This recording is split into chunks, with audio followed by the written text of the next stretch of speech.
like a bird on a tree. I'm just sitting here, I got time.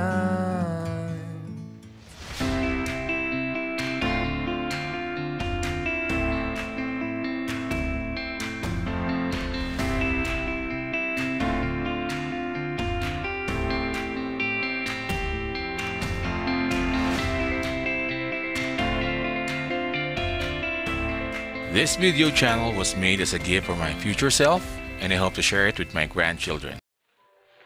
Good morning mga ka-wonders. Today, hindi tayo magpipiknik. Ang van namin ay hindi lang pang camping or picnic. Papakita namin sa inyo kung paano namin siya gagamitin. But nanay will have a check-up today. Medyo hindi maganda yung pakiramdam niya. High blood. Tumaas yung high blood habang umaba yung long hair. So, ayan. Samahan nyo kami guys.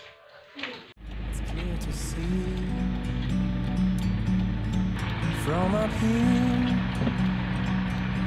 So, good morning, 6:35 AM after shift. Diretso na kaagad sa hospital. Kasi kailangan namang mauna sa pila tsaka sa parking spot dahil mahirap mag-park dito sa Baguio. Kailangan agahan. Good morning, Ella. In the great outdoors, forever free.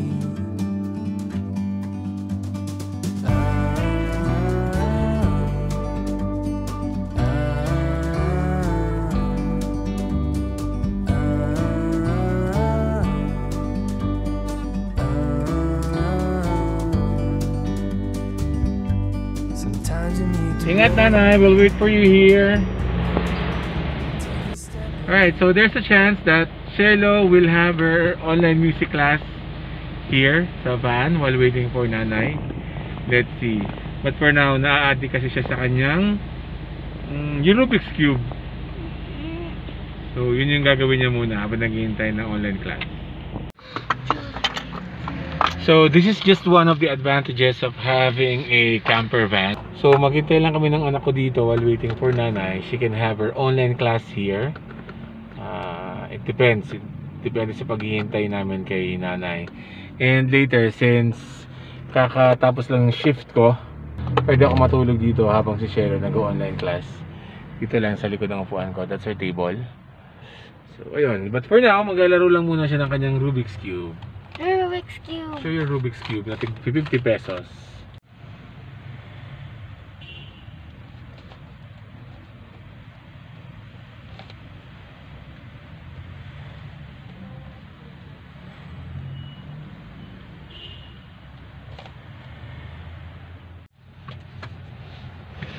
Alright, higa muna tayo, Shelo.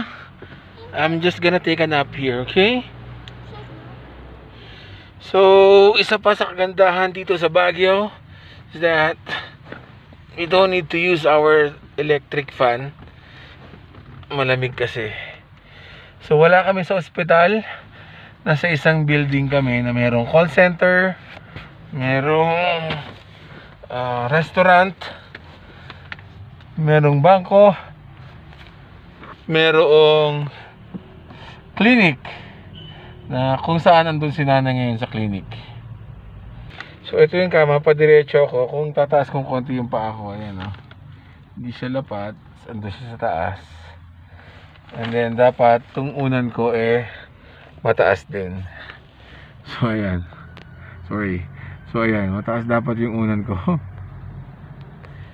Para makadiretso ako, di ba? At usually, of course, pag tatlo na kami, para mas komportable, ilagyan namin ng bed extension dito sa gitna, and then pag ganun yung higa namin lahat, mas maluwag para kami naka king size bed, mas komportable.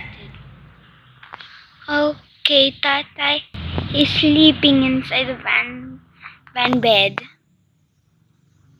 See, there's that slender PH at the back of our van.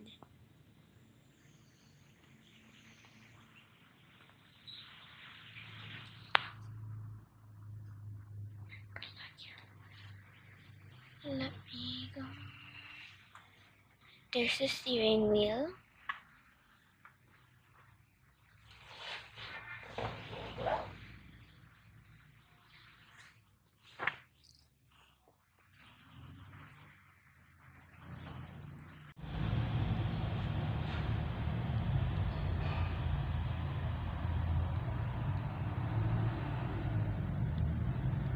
Okay, for now, I'm gonna watch while waiting for my online class and waiting for Nanay. So, this camera. If you can see that, if you can see it's okay. I'll just watch.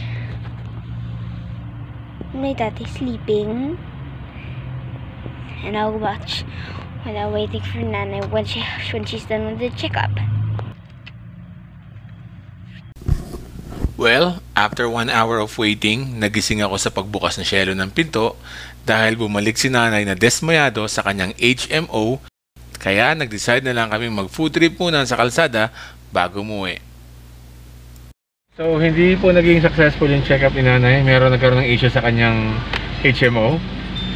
So, mamasyal na lang muna kami. Total na wala na rin yung antok ko.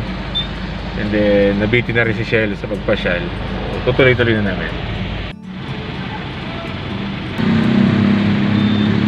Bird on a tree. What are you doing? I'm eating hot dog. I'm just sitting here.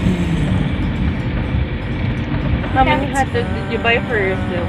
Two. How many? Two. Oh. 2 hot dog sandwich for a 7-year-old kid. We can sit Balakbak Road. So, It's ito muna kami. There's Elo. Rar.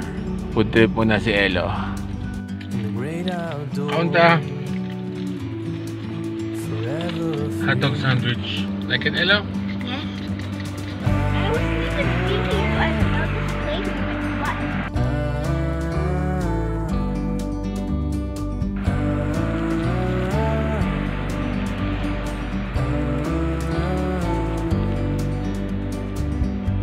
Sometimes you need to go and take a step back to see the truth around you. From a distance you can tell.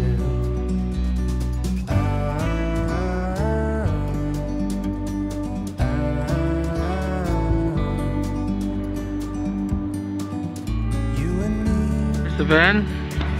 Here's the parking area. meant to be.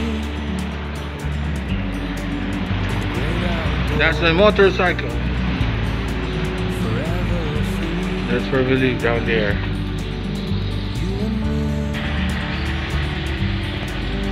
Meant to be. Great outdoors. Forever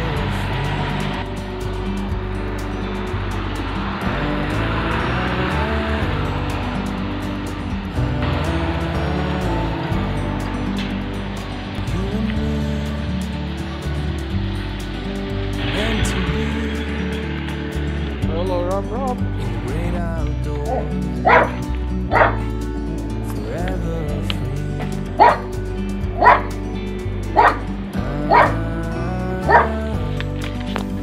Please don't forget to subscribe and click on the notification bell. See you in the next one. Rock on!